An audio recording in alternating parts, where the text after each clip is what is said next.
Red and blue lights flashing across my private lake. 6 a.m. Cops at my door because I dared to fish on my own property. I'm Sebastian, a disabled veteran. 30 minutes ago, I was signing a $6.8 million deal. Alpine Resort was buying my grandfather's water rights, the land he fought to protect, the money meant to save my parents from cancer debt. Then Vivian Blackwood, HOA president and neighborhood tyrant, dialed 911. "Trespasser with dangerous weapons," she sneered. Officer Ramirez approaches, hat in hand. "Sorry, sir, complaint about illegal fishing." My phone lights up. Alpine Resort. "Deal off. Can't proceed with active police matter." $6.8 million. Vanished because of one jealous phone call.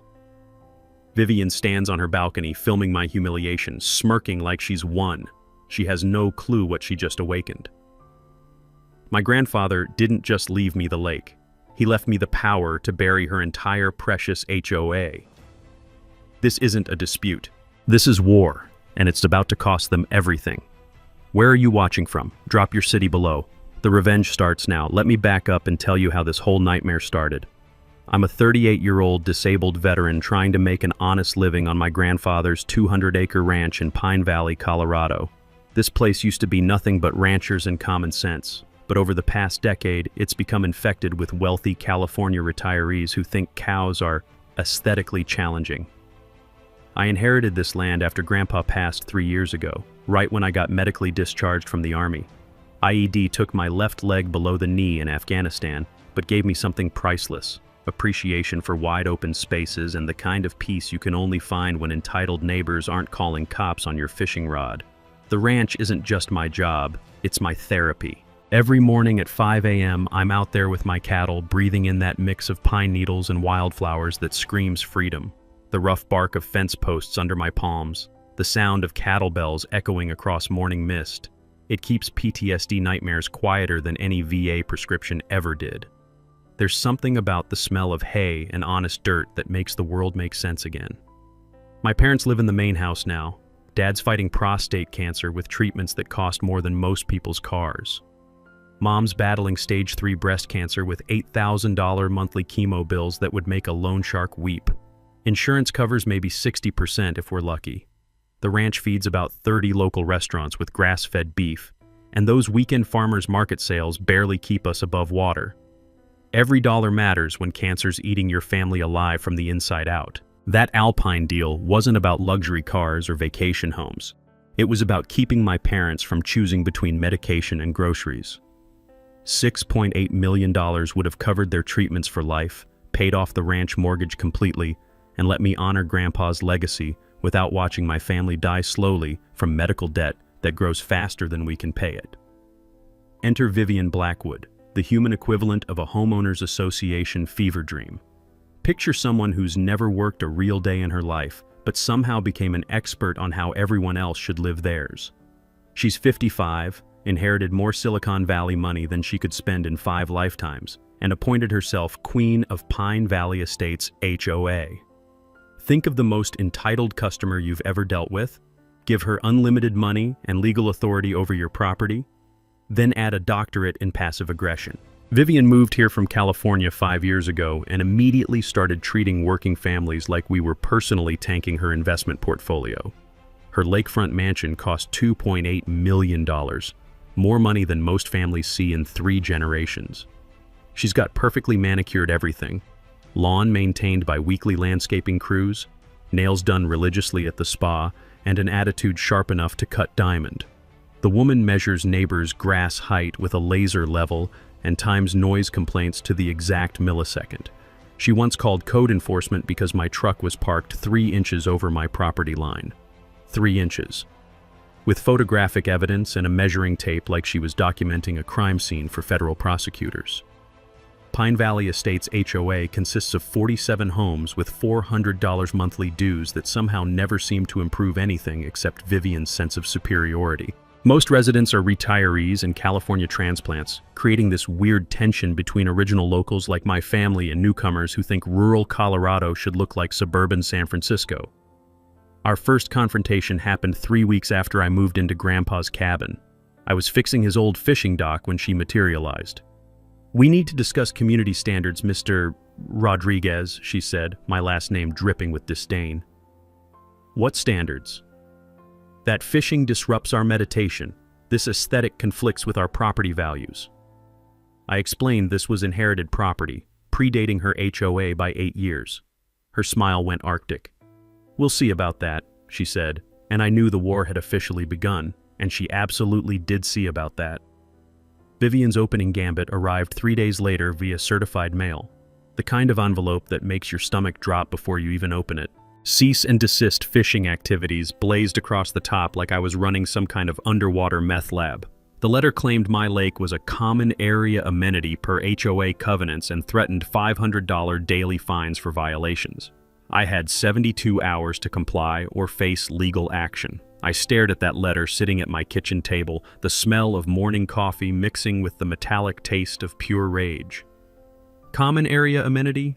This lake had been in my family since before she was born. But here's the thing about people like Vivian. They count on you being too intimidated or too broke to fight back. Wrong veteran. Wrong fight. My first counterattack was a trip to the county recorder's office, which smells like a combination of musty basement and bureaucratic despair. Fluorescent lights buzzed overhead while I dug through property records dating back to the 1980s. The clerk, Dorothy, had been there since the Carter administration and remembered when my grandfather bought the place. "That woman's been in here 3 times trying to find some loophole," Dorothy said, spreading out the original survey maps with the reverence of someone handling historical documents. "Keeps asking about community water rights and shared access easements." I told her the same thing I'm telling you. This lake sits entirely within your property boundaries. The 1987 survey was crystal clear. Every inch of that lake belonged to me, with water rights included in perpetuity. The HOA wasn't even formed until 1995, 8 years after Grandpa's purchase. They had about as much claim to my lake as I had to Vivian's wine cellar or her husband's golf clubs. Dorothy pulled out another file that made my day. "Your grandfather's attorney blocked 3 separate attempts to force a sale in the 1990s. Developers wanted this land bad. Same law firm that represented him is still in business across the street." I remembered my military legal training about documentation and evidence gathering. In Afghanistan, we learned that good intelligence wins wars before the first shot gets fired. Every patrol started with knowing the terrain, understanding the enemy, and having an exit strategy. Time to apply those lessons to suburban warfare. I walked out with a folder full of ammunition and enough confidence to call Vivian's bluff that same evening. Her emergency HOA board meeting, scheduled with exactly 4 hours' notice, felt like walking into an ambush. I arrived at the community center to find 12 residents plus her husband Richard, who looked like he'd been marinated in disappointment since retirement from banking. The room smelled like burnt coffee and barely contained hostility. Someone had set up folding chairs in a semicircle facing a projection screen, like we were about to watch a documentary about my supposed crimes. Vivian's PowerPoint presentation, Property Rights versus Community Standards, included aerial photos showing my alleged encroachment, selectively quoted HOA bylaws, and a petition signed by 23 homeowners supporting a fishing ban. She'd even created charts and graphs showing supposed noise pollution levels from my fishing activities. The whole performance was designed to overwhelm me with official-sounding legal language and community pressure. I sat quietly in the back row, taking photos of every slide and recording everything on my phone. Living in Colorado for 3 years had taught me about their one-party consent law. I could record conversations without telling anyone, unlike some states where everyone has to agree. Useful knowledge when dealing with HOA dictators who think they're above documentation. Board members nodded along like trained seals, taking notes and making serious faces, while Vivian presented her case for why my constitutional property rights should bow to her meditation schedule. The performance would have been comedy gold if my family's financial future wasn't hanging in the balance. After her dog and pony show, the board voted 4-1 to authorize appropriate legal action to resolve what they kept calling the fishing dispute. The lone dissenting vote came from Tom Morrison, a retired teacher who looked embarrassed by the whole proceeding. When they finished their kangaroo court session, I stood up calmly and delivered my response. "I'll be fishing tomorrow at sunrise. See you there." The room went dead silent. You could have heard a pin drop on carpet. Vivian's face cycled through several interesting shades of red before settling on what I'd call apoplectic purple. In the parking lot afterward, gravel crunching under our feet in the cool evening air, Vivian approached with Richard lurking nearby like backup muscle she'd never actually need to use. "You seem like a reasonable man, Sebastian," she said, her voice dripping with false concern and practiced manipulation. "Let's work something out between neighbors. I'm prepared to grandfather you in for 2 hours of fishing per week. Dawn to 8 a.m. on weekends only. That's more than fair, don't you think? 2 hours per week, on my own property." The audacity was almost impressive. But here's what really shocked me. She actually believed she had the authority to make that offer. This wasn't just harassment. This was complete delusion about property rights. Her generous compromise revealed she genuinely thought she controlled my inheritance. I looked her straight in the eye. "I don't negotiate over what's already mine." The war was officially declared, and she just handed me perfect evidence of her overreach. Vivian's legal warfare began the next morning with a threatening letter that could have choked a horse. Her HOA attorney had crafted a 47-page legal brief that read like a doctoral thesis on creative property theft, complete with footnotes and case citations that probably cost $500 per page to research and compile. The letter claimed adverse possession and prescriptive easement theories, basically arguing that because other people had looked at my lake over the years, they'd somehow earned legal rights to it. I'd seen this exact tactic in Afghanistan when local civilians claimed ownership of military equipment just because they'd walked past it on patrol routes. Same energy, different uniform, equally ridiculous logic that would make any rational judge laugh. The legal fees demand hit a staggering $15,000 plus immediate cessation of all fishing activities forever. But here's where Vivian made her first major tactical error. She CC'd the entire neighborhood on this nuclear legal threat. Suddenly, every single resident of Pine Valley Estates knew she was actively trying to bankrupt a disabled veteran over peaceful fishing rights. The move was designed for maximum public humiliation and social pressure, but it backfired like a defective grenade exploding in her own bunker. I continued my sunrise fishing routine with military precision, documenting every single session with time-stamped photos and detailed weather notes. My phone became a mobile surveillance device, carefully recording the increasing circus of accidental dog walkers who mysteriously materialized from nowhere whenever I cast a fishing line. These weren't casual morning strollers taking leisurely walks. They appeared with the suspicious coordination of a synchronized swimming team performing underwater espionage. Vivian's security cameras, which had been properly pointed at her own expensive property for 5 solid years, suddenly swiveled toward my modest dock like robotic stalkers, suffering from severe separation anxiety. I methodically counted 6 different camera angles, all focused exclusively on my peaceful morning activities. The woman had systematically transformed her luxurious lakefront mansion into a high-tech surveillance command center dedicated entirely to documenting my harmless communion with local fish populations. The community pressure campaign exploded across multiple social media fronts simultaneously. Anonymous flyers appeared on car windshields overnight. "Selfish neighbor threatens our peaceful community." Nextdoor app posts multiplied exponentially like viral social media comments about the aggressive newcomer who stubbornly refused to respect established community harmony and traditional neighborhood values. The coordinated digital pylon felt suspiciously organized, like someone was methodically running a full-scale propaganda operation directly from her temperature-controlled wine cellar. But something completely unexpected happened during this intense psychological assault campaign. 3 different homeowners approached me directly with genuine support and valuable insider information, suddenly revealing that Vivian's supposedly united community front was actually more fragile than expensive imported porcelain sitting on unstable shelves during earthquake season. Tom Morrison, the respected retired teacher who'd courageously voted against legal action during the kangaroo court meeting, stopped by my humble cabin with intelligence that smelled exactly like victory brewing slowly in his steaming coffee cup. "She's systematically done this exact same thing before," he said, settling comfortably into a weathered chair on my small porch with the weary facial expression of someone who'd unfortunately watched too many decent neighbors get completely bulldozed by bureaucratic tyranny. The Henderson family got hit with expensive violations for their American flag being allegedly too prominent. The Martinez family faced substantial fines for their children's playground being supposedly aesthetically inconsistent.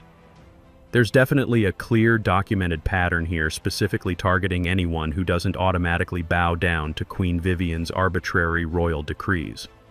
This obviously wasn't really about fishing regulations or legitimate community standards enforcement. This was systematic intimidation specifically targeting working families, military veterans, and basically anyone who didn't perfectly fit her narrow vision of suburban perfection. She'd successfully weaponized the entire HOA system into her personal enforcement army. Then came the criminal sabotage attempt that crossed every legal and moral line imaginable. I arrived for my regular morning fishing session to find my grandfather's dock completely destroyed. 2 support posts loosened with mechanical precision, decking boards pried up like someone had personally declared war on innocent wooden planks. Fresh tool marks brutally scarred the weathered lumber that had peacefully weathered 40 harsh Colorado winters. Metal shavings glittered in the morning grass like evidence at a serious federal crime scene. The lingering smell of motor oil hung heavily in the normally pine-scented mountain air, telling me they'd used expensive power tools and worked extremely fast. But amateur criminals always make rookie mistakes. My neighbor's security camera had captured everything in perfect high-definition detail. Richard's pickup truck creeping past at exactly 2:17 a.m., headlights completely off, then returning precisely 40 minutes later with a suspicious toolbox rattling loudly in his truck bed. Officer Martinez arrived within 1 hour, took extensive photos, and reviewed footage with growing professional anger. This is clearly criminal vandalism, and it's not the first suspicious report from this specific neighborhood. The hypocrisy was becoming their signature move, and I was building comprehensive documentation of their contradictions. The media manipulation began 2 days after the dock vandalism hit the police reports. Local newspaper headlines screamed, "HOA battles property line dispute with veteran." The article painted me as some kind of uncooperative troublemaker, while giving Vivian enough quote space to run for mayor. Some individuals simply refuse to understand that community living requires compromise and respect for established standards, she told the reporter, standing in front of her mansion like she was accepting a humanitarian award. The photo showed my modest cabin in the background, deliberately contrasted with her manicured paradise to tell a story about property values versus practicality. Online comments became a battleground. Vivian's supporters called me entitled and disrespectful. But something beautiful happened. Locals who actually knew my family's history started fighting back. Stories emerged about my grandfather's contributions to the community, my military service, and the reality of what this harassment was doing to my parents' medical treatment. That's when my private investigator's report arrived with information that changed everything. "You're going to want to sit down for this," Jake Morrison said, spreading documents across my kitchen table like evidence in a murder trial. The smell of fresh coffee mixed with the scent of impending justice. Vivian Blackwood had a history. Her previous HOA in California had faced a federal lawsuit for selective enforcement and discrimination patterns. Complaints alleged she'd systematically targeted military families, working-class residents, and anyone who didn't meet her social standards. She'd resigned quietly and moved to Colorado immediately after the lawsuit was filed. "She's not just a control freak," Jake explained. "She's a repeat offender who found a new playground." The California case files revealed identical tactics: anonymous complaints, excessive documentation, coordinated harassment campaigns, and property damage targeting non-compliant residents. 3 families had received settlements totaling $400,000 after proving systematic discrimination. Armed with this intelligence, I prepared for Vivian's next escalation, which came faster than a Colorado thunderstorm. The actual lawsuit landed on my doorstep via process server. A kid who looked like he'd rather be delivering pizza. HOA versus Rodriguez, seeking injunctive relief and $25,000 in damages for ongoing property value destruction and community disruption. Local TV news picked up the story within hours. "Fishing rights fight divides mountain community" aired during the dinner hour, complete with footage of me peacefully casting while Vivian stood nearby looking like a suburban dictator explaining why fishing was destroying Western civilization. The interview footage was pure gold. Reporter asked Vivian about property rights, and her response revealed everything wrong with HOA power structures. "Some people simply don't understand community standards," she said with that practiced eye roll that made viewers want to cancel their cable subscriptions. When pressed about my veteran status and family history, she actually said certain types of people don't naturally fit into upscale communities. The comment went viral locally within 6 hours. #Let Sebastian Fish started trending on social media. And suddenly, Vivian's carefully constructed narrative crumbled like a house of cards in a hurricane. 3 more neighbors approached me with support after seeing the interview. Stories poured out about Vivian's reign of terror, fines for Christmas decorations, violations for children's toys, complaints about working vehicles parked in driveways. The pattern was unmistakable. She was systematically targeting anyone who reminded her that real people lived in her fantasy community. But Vivian doubled down with a move that revealed her complete delusion about public relations. She organized something called the Community Standards Patrol, board members taking shifts monitoring my property like prison guards watching dangerous inmates. They set up folding chairs 50 feet from my dock, brought clipboards, cameras, and thermos bottles like they were conducting scientific research on the environmental impact of fishing line. The visual was absolutely perfect for my purposes. Here was the HOA president organizing surveillance teams to monitor a disabled veteran fishing peacefully on his own property. Every morning, I'd wave cheerfully at my audience while they documented my heinous crimes against suburbia. I continued my normal routine, completely ignoring their theatrical surveillance operation. Military training had taught me that showing fear or anger only encouraged bullies. Instead, I offered them coffee and fishing tips, treating them like welcome guests rather than hostile invaders. "Catch anything interesting today?" I'd ask the clipboard brigade, holding up whatever fish I'd landed. Their uncomfortable expressions suggested they hadn't planned for friendly interaction with their surveillance target. My documentation efforts revealed they were trespassing on county easement land. The exact spots where they'd set up their surveillance chairs belonged to the county, not the HOA or any private property owner. I quietly filed the appropriate complaints with county enforcement. But the real breakthrough came when I discovered a critical survey error that would change everything. County records showed measurement discrepancies in multiple property lines throughout Pine Valley estates. The HOA's boundary markers were off by 15 feet in several locations, meaning Vivian's prized rose garden extended onto county land, and her expensive dock actually sat on my property. The woman who'd been harassing me about property rights violations was herself in violation of property laws. Her surveillance operation wasn't just harassment, it was trespassing by someone whose own property boundaries were illegally positioned. That evening, I received the phone call I'd been hoping for since this nightmare started. "Mr. Rodriguez, this is Frank Morrison from Morrison, Klein & Associates. I represented your grandfather's estate and I think it's time we discussed your inheritance more thoroughly. There are aspects of your grandfather's legal arrangements we never fully explored, and given current circumstances, I believe you need to understand the full scope of what he left you." The meeting was scheduled for Monday morning, and I had a feeling everything was about to change. Vivian's Community Standards Patrol would soon learn they'd been monitoring someone with more legal firepower than they'd ever imagined. Frank Morrison's law office smelled like leather-bound books and decades of legal victories. At 73, he'd practiced law in Pine Valley longer than most residents had been alive, and his file cabinets contained secrets that could reshape our entire community. "Your grandfather was a very thorough man, Sebastian," he said, pulling out a thick folder marked Future Considerations, Rodriguez Estate. The yellow documents inside looked like they'd been waiting decades for this exact moment. The historical bombshell hit me like an avalanche of legal vindication. My grandfather's original 1987 land purchase included water rights to the entire watershed feeding into my lake. Not just surface water, underground springs, seasonal runoff, and 3 separate water sources that originated deep on my property. He'd specifically bought this land to control water access, understanding that Colorado's first-in-time, first-in-right water law would make these rights incredibly valuable. "Your grandfather predicted water scarcity would make this property worth millions," Morrison explained, spreading out geological surveys and water rights documentation. He spent years researching water law and positioning this estate to benefit future generations. But that wasn't the nuclear revelation. Morrison pulled out a second folder that made my blood pressure spike with excitement. There's more, much more. Hidden in grandfather's legal archives were documents that could destroy Vivian's entire power structure. When Pine Valley Estates HOA was formed in 1995, they'd violated multiple state requirements for legal establishment. Missing signatures, improper notifications, and boundary disputes that were never resolved. The HOA formation documents contain fatal flaws, Morrison explained with the satisfaction of someone who'd been waiting years to use this information.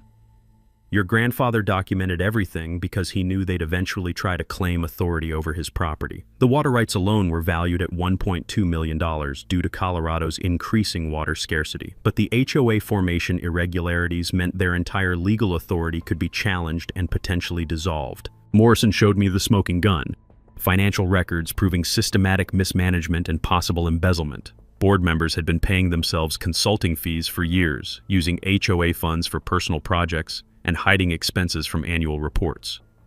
If we file a quiet title action combined with HOA dissolution proceedings, we could eliminate their authority entirely while securing your water rights permanently, Morrison said. But here's where the story took an even darker turn. Morrison revealed that Alpine Resort Development's $6.8 million offer hadn't been coincidental. Vivian had been secretly negotiating with developers for months, trying to position herself as a power broker who could deliver community water access rights. She'd been planning to use HOA authority to force my sale, then profit from facilitating the development deal. She destroyed your development opportunity to create her own, Morrison explained. Classic interference with contractual relations plus conspiracy to defraud.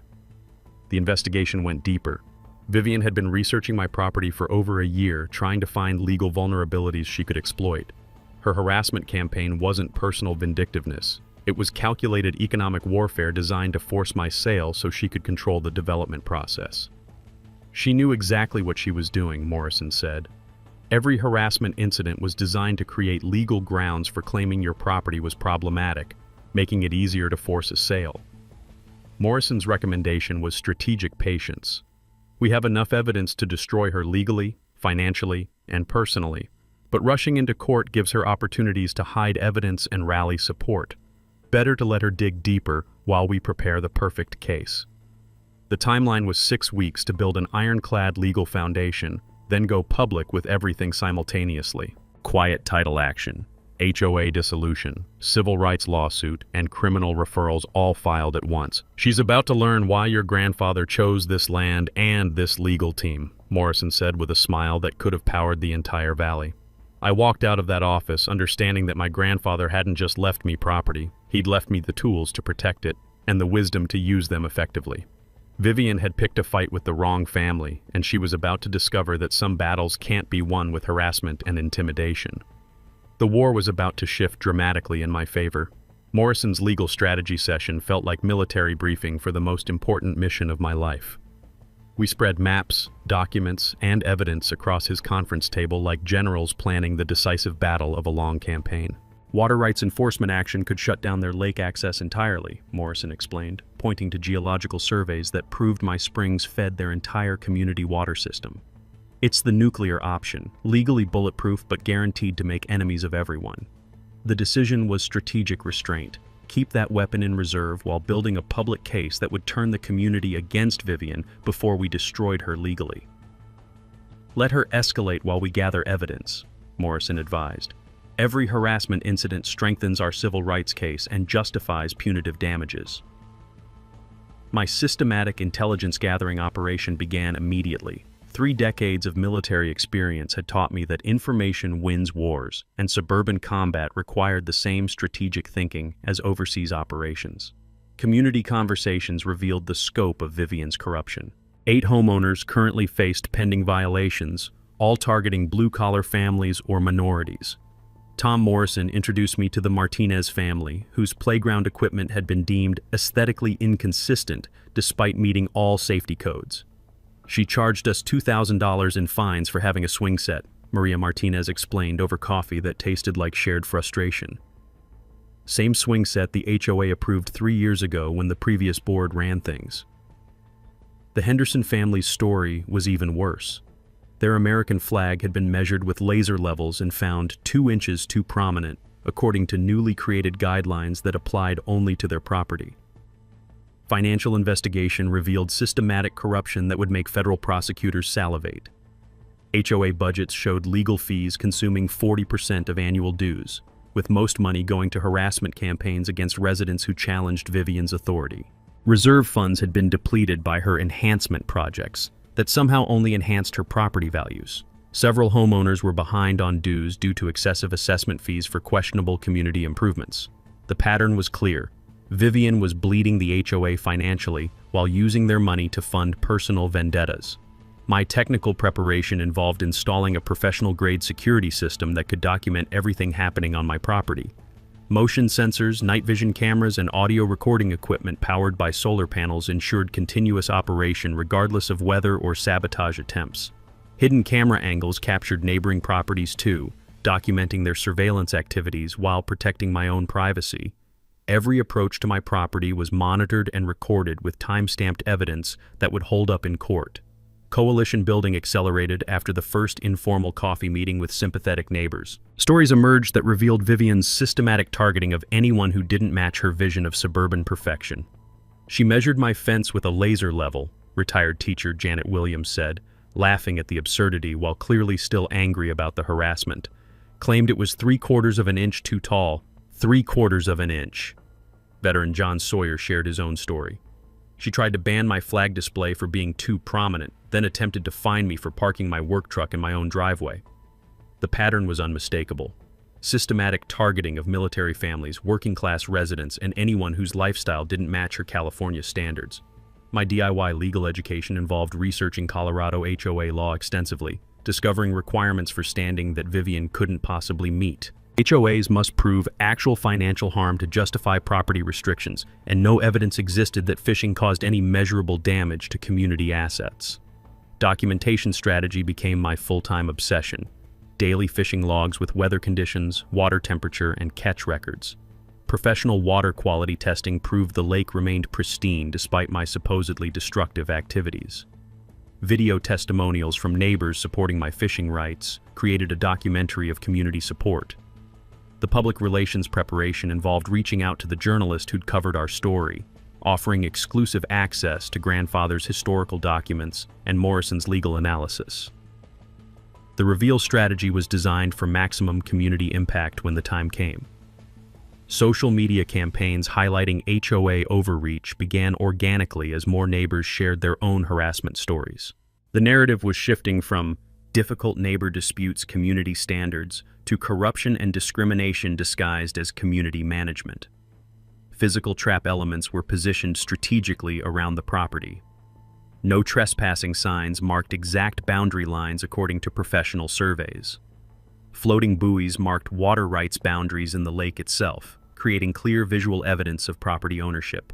Emergency contact systems connected me directly to Morrison's office for immediate legal response to any harassment incidents. Every violation of my rights would be documented and immediately reported to appropriate authorities. Financial counter-strike research involved investigating HOA insurance policies and coverage limits. Board members faced personal liability exposure for civil rights violations, and most had insufficient assets to cover potential judgments. I calculated damages from lost property use, emotional distress, and medical expenses related to stress-induced health problems. The foundation for punitive damages was building based on Vivian's discriminatory patterns and systematic harassment campaigns. Psychological preparation involved understanding Vivian's need for control and public validation. Morrison predicted she'd escalate when faced with organized resistance, potentially making mistakes that would provide perfect evidence for our legal case. "She can't help herself," Morrison explained. "People like this always overreach when they feel threatened. Our job is to document everything while staying completely legal ourselves." Timeline coordination established clear phases: silent evidence gathering, community coalition building, then public revelation with simultaneous legal action. Contingency plans covered early escalation scenarios and emergency responses. Technical knowledge sharing helped neighbors document their own harassment experiences. I taught them photography techniques for HOA violations, shared contact information for affordable legal assistance, and created template letters for challenging improper fines. The foundation was set for the most decisive confrontation of this suburban war. Vivian's desperation move came exactly when Morrison predicted it would, when she realized her harassment campaign was backfiring and community support was shifting toward my family. The emergency HOA meeting announcement arrived with exactly 24 hours notice, which violated their own bylaws requiring 72-hour minimum notification for special assessments. The agenda contained one massive item: special assessment for legal defense fund, $20,500 per household. Vivian was attempting to force every neighbor to fund her personal legal war against my family's property rights. I arrived at the community center to find the meeting packed beyond capacity. 35 residents crammed into a room designed for 20, with tension so thick you could have cut it with my grandfather's fishing knife. The smell of burnt coffee mixed with barely contained anger created an atmosphere that felt like a powder keg waiting for a spark. Vivian had prepared for battle with printed talking points, legal precedents, and a presentation explaining why my fishing activities threatened everyone's property values. She stood at the front of the room, wearing a designer suit that probably cost more than most families' monthly grocery budget. This assessment is necessary to protect our community from individuals who refuse to respect established standards, she announced with the authority of someone who genuinely believed she ruled this neighborhood. Legal action requires adequate funding, and every homeowner benefits from proper enforcement. But my supporters had come prepared for this fight. Tom Morrison stood up first. I've lived here for 15 years, and I've never seen anything like this harassment campaign. We're being asked to fund legal action against a veteran whose family has been part of this community longer than our HOA has existed. Maria Martinez followed with her family's story about playground equipment fines. Janet Williams shared the laser-measured fence violation. John Sawyer described flag display harassment. A pattern of systematic targeting became undeniable as resident after resident shared their experiences. The room divided exactly as Morrison had predicted.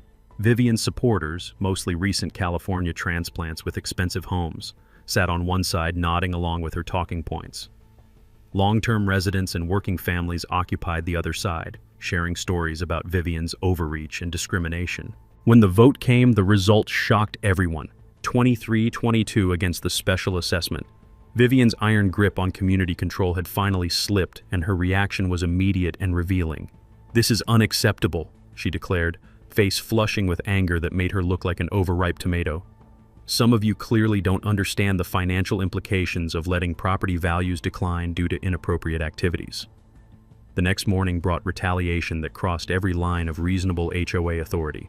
A 6-person inspection team arrived at my property at 7 a.m. with clipboards, measuring devices, and an attitude that suggested they were documenting war crimes rather than checking fence heights.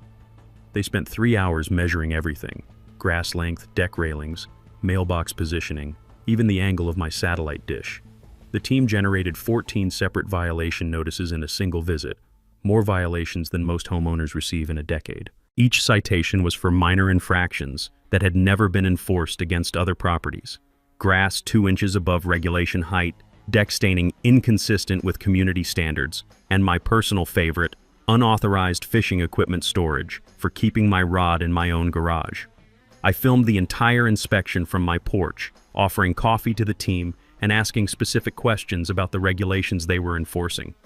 Several inspectors admitted they'd never seen these particular rules enforced anywhere else in the community, and one quietly suggested I lawyer up because this level of scrutiny wasn't normal. The sabotage escalation revealed Vivian's complete loss of rational thinking. My trail cameras captured nighttime vandalism attempts that looked like a suburban version of guerrilla warfare. Richard loosening dock bolts with an electric drill at 2:30 a.m. Board treasurer Patricia Williams pouring dish soap into the lake near my fishing area, apparently hoping to create some kind of environmental contamination evidence. The footage provided crystal clear evidence of a coordinated harassment campaign that would make federal prosecutors salivate. Multiple HOA board members engaging in criminal activity while using their official positions to harass a resident who'd challenged their authority. But Vivian's legal strategy was collapsing faster than her community support. Her first attorney had withdrawn from the case, citing irreconcilable differences with client management style. Lawyers speak for, "This woman is completely insane and will destroy my professional reputation." The second attorney declined representation after reviewing the evidence, particularly my documentation of Vivian's discrimination patterns and criminal behavior by board members. Desperate for legal representation, Vivian hired an expensive Denver firm at $650 per hour, burning through HOA reserves faster than a wildfire consumes dry timber. Legal costs had already exceeded $30,000 with no trial date scheduled and no realistic prospect of victory. Her smear campaign reached new levels of desperation and revealed her complete disconnect from reality. Anonymous neighborhood newsletters appeared overnight. The truth about our fishing problem. The publication contained fabricated claims about environmental damage, doctored photographs showing alleged lake contamination, and completely false quotes attributed to environmental authorities. The newsletter was distributed to every mailbox, including local businesses, apparently hoping to create broader community pressure against my family. But the fabrications were so obvious that most recipients immediately recognized them as propaganda. My response was strategic and devastating. I provided real photographs and water quality documentation to every neighbor, along with copies of the professional environmental report showing pristine lake conditions. The local veterinarian who regularly tested our water for livestock use provided written confirmation that fish populations were healthy and thriving. The local environmental group not only endorsed my sustainable fishing practices, but published a statement supporting traditional fishing rights and condemning harassment of responsible anglers. Community pressure against Vivian intensified dramatically.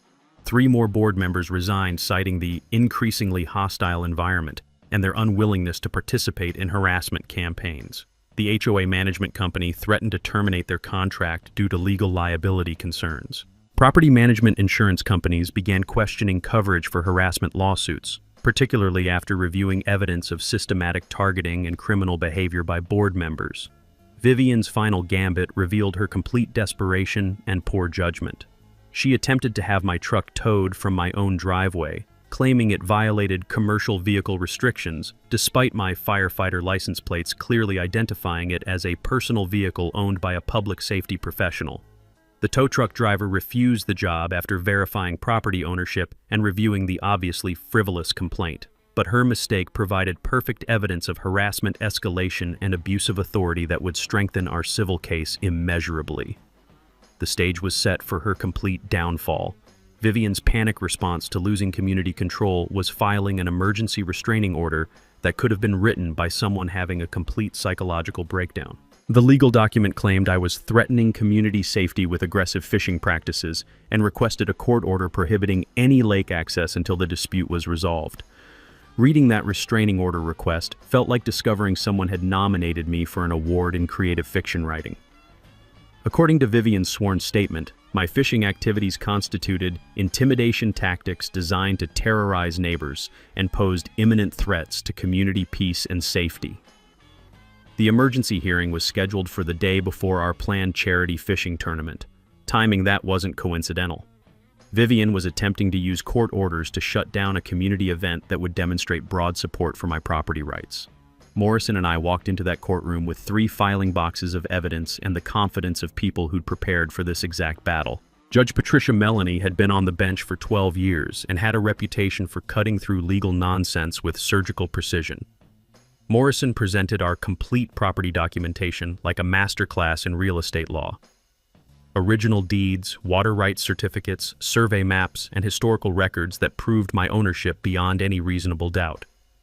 The evidence was so comprehensive that Vivian's attorney looked embarrassed to be arguing against basic property rights. "Your Honor, we're trying to protect community standards and property values," Vivian's attorney said, apparently hoping legal precedent had been replaced by homeowner association bylaws sometime in the past century. Judge Melanie's response was swift and devastating. "This appears to be harassment disguised as legal action," she said, reviewing Vivian's restraining order request with the expression of someone examining evidence of criminal stupidity. "The petitioner seeks to prohibit property use by the actual owner based on complaints that have no basis in law or fact." The restraining order was dismissed with prejudicial language that basically called it frivolous litigation. Judge Melanie ordered the HOA to pay my legal fees, $8,500, and issued a warning about future court abuse that made Vivian's attorney visibly wince. "Any further attempts to use this court for harassment purposes will result in sanctions and possible criminal referral," Judge Melanie announced, making eye contact with Vivian like she was memorizing her face for future reference. The community reaction to the court ruling was immediate and decisive. An emergency HOA meeting was called that evening to discuss the judge's ruling and mounting legal costs. I attended with Morrison and a small army of supporters who'd grown tired of Vivian's reign of terror. The motion to remove Vivian as president gained support from residents who'd finally recognized her harassment campaigns were destroying community relationships and draining HOA finances. Even some of her previous supporters began questioning the wisdom of endless legal battles that were costing thousands of dollars with no prospect of victory. But Vivian refused to step down gracefully. "I will not be intimidated by individuals who refuse to respect community standards," she declared, standing at the front of the room like a general addressing troops before a suicide mission. "This board has a responsibility to protect property values and maintain established guidelines regardless of personal criticism." Her refusal to acknowledge reality triggered mass resignations from the board. Within 1 week, 4 of the 5 remaining board members had submitted resignation letters, citing their unwillingness to participate in harassment activities and potential legal liability for civil rights violations. The HOA became completely dysfunctional, unable to conduct business or make decisions with insufficient board membership. Property management companies refused to renew contracts due to legal liability concerns, leaving basic maintenance and financial management in chaos. But Vivian's most desperate gambit was yet to come. The night before our charity fishing tournament, my trail cameras captured the most brazen criminal activity yet. Coordinated vandalism involving multiple perpetrators working with power tools and vehicles to damage my property as extensively as possible. Dock supports were cut completely through with reciprocating saws. Fishing signs were destroyed with sledgehammers. My driveway was blocked with concrete barriers that required heavy equipment to position. The destruction was systematic and thorough, clearly designed to prevent the tournament and intimidate community members who'd expressed support for my family. But criminals who panic make mistakes that provide perfect evidence for prosecutors. The camera footage captured everything in high-definition detail. Vivian directing the vandalism operation while Richard and 2 other board members carried out the destruction. License plates, faces, voices, and criminal activity were all documented with the clarity of a crime scene investigation. I called 911 immediately, and Officer Martinez arrived with backup and a detective who specialized in property crimes. They reviewed the footage with growing anger and immediately issued arrest warrants for vandalism, criminal mischief, and conspiracy charges. "This is systematic harassment that's escalated to serious criminal behavior," Detective Sarah Rodriguez explained while taking statements. "The evidence is overwhelming, and we'll be filing multiple felony charges." Media attention exploded overnight. Local TV stations picked up the arrest story with footage of Vivian being led away in handcuffs while trying to hide her face from cameras.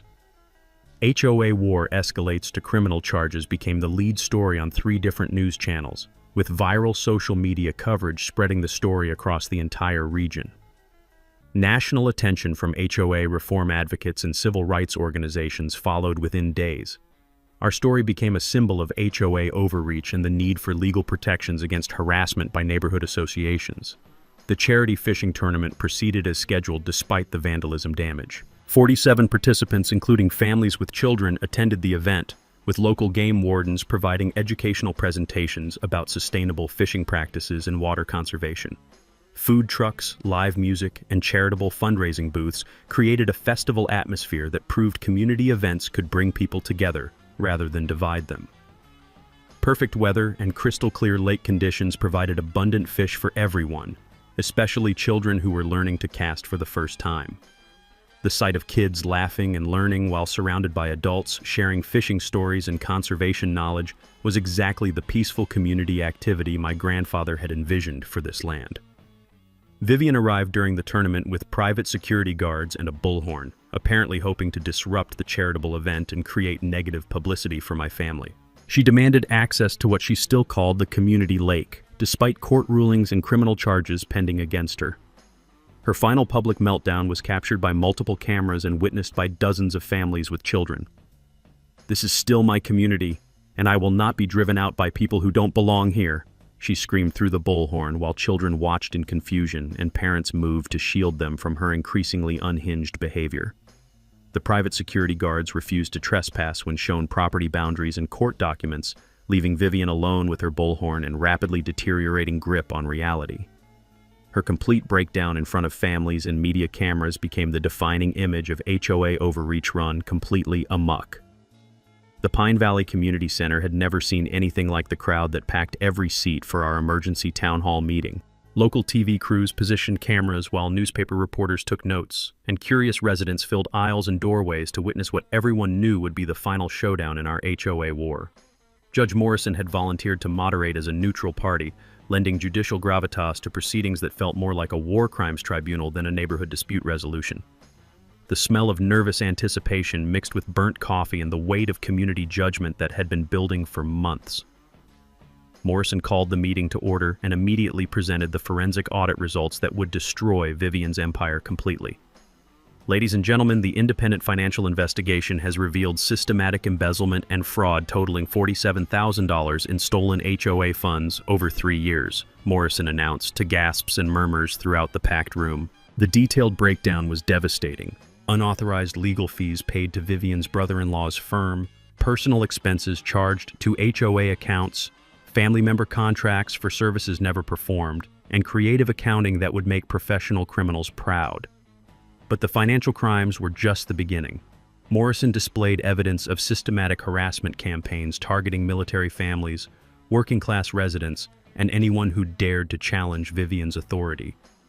Video footage, recorded conversations, and documented violations revealed a pattern of discrimination that violated federal civil rights laws.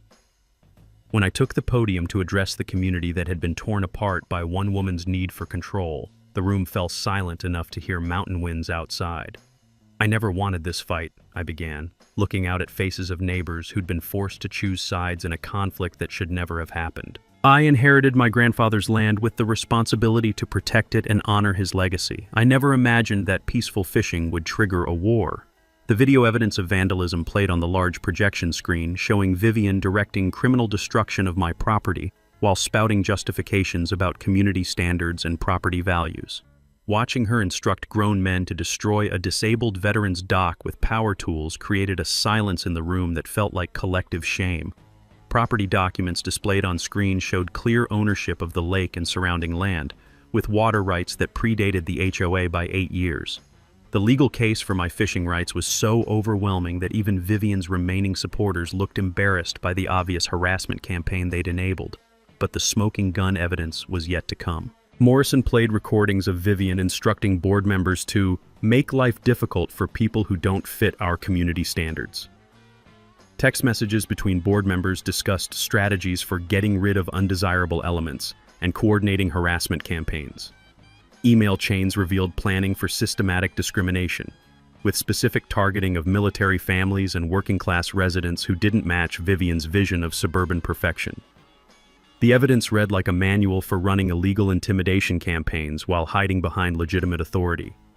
Bank records showing personal use of HOA credit cards for spa treatments, restaurant meals, and shopping expeditions were displayed with receipts and timestamps that proved systematic theft of community funds intended for legitimate maintenance and improvements. The community's reaction was immediate and overwhelming. Standing ovation erupted when Morrison finished presenting evidence of my family's legal rights and documented harassment.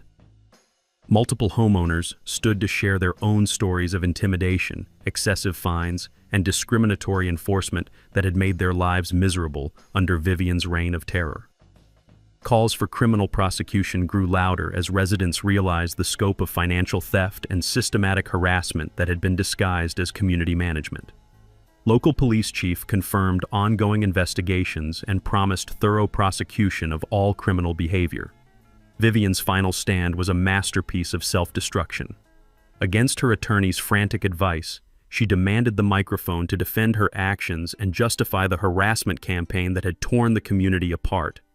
Her statement was a rambling defense of protecting investments and maintaining appropriate standards for people who understand quality community living.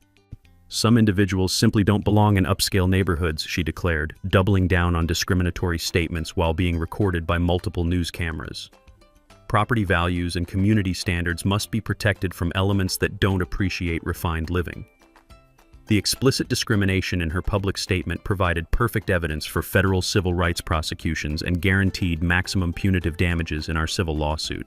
Community reaction was swift and decisive. Boos and angry shouts erupted throughout the room as residents expressed outrage at her blatant discrimination and financial theft. Parents covered their children's ears while Vivian continued digging her legal grave deeper with every word. Local police chief announced criminal charges during the meeting: embezzlement, fraud, harassment, conspiracy, and civil rights violations. Federal prosecutors had been contacted regarding potential hate crime enhancements based on targeting military families and minorities. The legal hammer fell with devastating force. Civil lawsuit damages were calculated at $6.8 million, including punitive damages for systematic harassment and civil rights violations. Personal liability for all participating board members meant liens against their homes and financial ruin for anyone who'd enabled Vivian's crimes. Vivian's lakefront mansion would be sold immediately to satisfy legal judgments, with proceeds funding community restoration and victim compensation. Her reign of terror had finally ended, but the cost was her complete financial and social destruction. Media coverage exploded across multiple platforms. Justice Served, an HOA horror story, became trending news on social media, with our story symbolizing hope for homeowners facing similar harassment campaigns nationwide. HOA reform advocates used our case as proof that systematic change was needed to prevent future abuses. The visual triumph was captured in hundreds of photographs and videos. Professional drone footage of pristine lake conditions during our presentation proved no environmental damage from fishing activities. Time-lapse videos showed healthy ecosystem and abundant wildlife that thrived despite supposedly destructive fishing practices. Before and after shots demonstrated the positive community changes that had emerged from standing up to corruption and discrimination. My closing statement provided the mic drop moment that would be quoted in news coverage and social media for years. "My grandfather bought this land to preserve it for future generations," I said, looking directly at the cameras that would share this story with thousands of viewers. "Today we've preserved something more important than property. We've preserved our community's soul and proved that bullies cannot win when good people stand together." The standing ovation lasted 3 full minutes, while Vivian sat in stunned silence, finally understanding that her war was over and justice had prevailed. The settlement agreement was signed 6 weeks later in Morrison's office, with Vivian looking like she'd aged a decade during her fall from suburban royalty to criminal defendant. The $6.8 million judgment was structured as payments over 5 years, with immediate asset seizure ensuring my family would finally receive justice for months of systematic harassment. Vivian's lakefront mansion sold within 30 days to cover initial settlement payments, with proceeds funding community improvements that would benefit everyone rather than serving one person's ego. Watching her pack moving trucks while neighbors she'd terrorized looked on with satisfaction provided closure that felt like justice served with a side of poetic irony. Criminal plea agreements resulted in felony convictions for embezzlement and civil rights violations. Vivian received 3 years probation, community service, and permanent prohibition from serving on any HOA board in Colorado.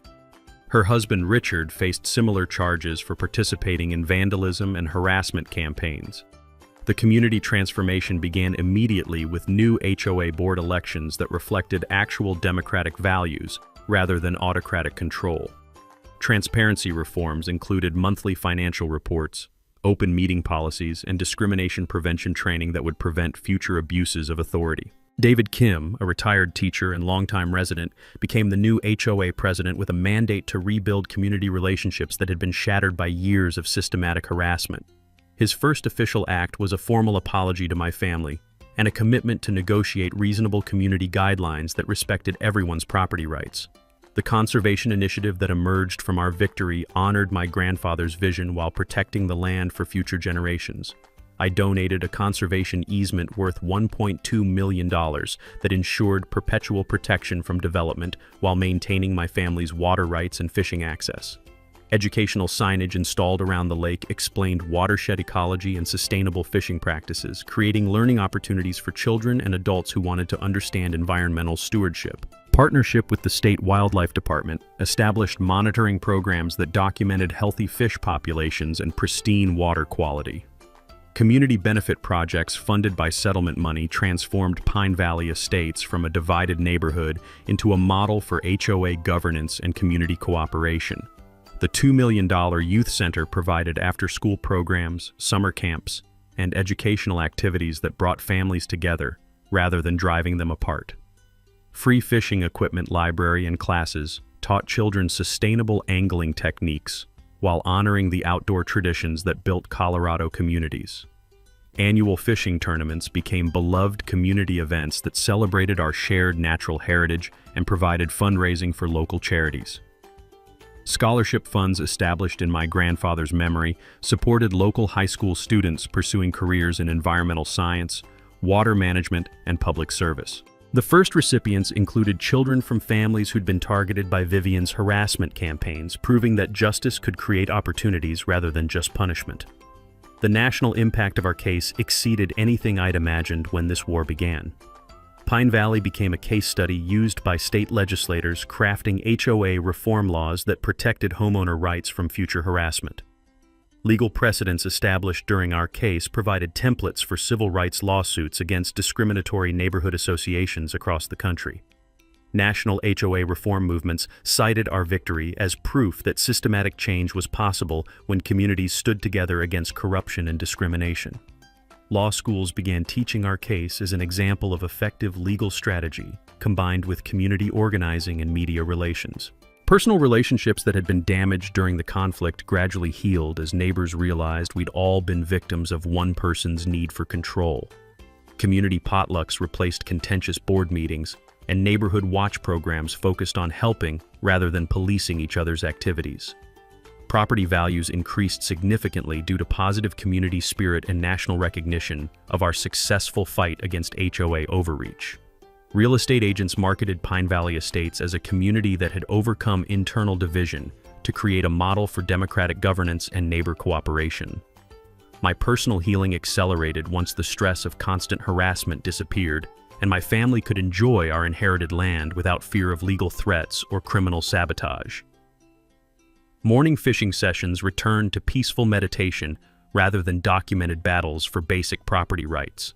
The final morning of this story found me at Lakeside during sunrise, watching mist rise from water that reflected golden mountain light. The sound of children's laughter drifted from the nearby playground that had been built with settlement funds, while loons called across water that belonged to my family but welcomed the entire community. Coffee steamed from my thermos, mixing pine-scented mountain air with the satisfaction of justice served and community restored. Grandfather's spirit lived on in protected land, preserved water rights, and a neighborhood that had learned to value cooperation over control. The lesson was simple but powerful. Sometimes you have to fight for what's right, even when the battle seems impossible. Bullies count on good people staying silent, but communities can overcome any challenge when they stand together for justice and mutual respect. My phone buzzed with a text from a homeowner in Texas whose HOA was using similar harassment tactics against military families. Our story had given him hope and a legal strategy for fighting back against systematic discrimination disguised as community management.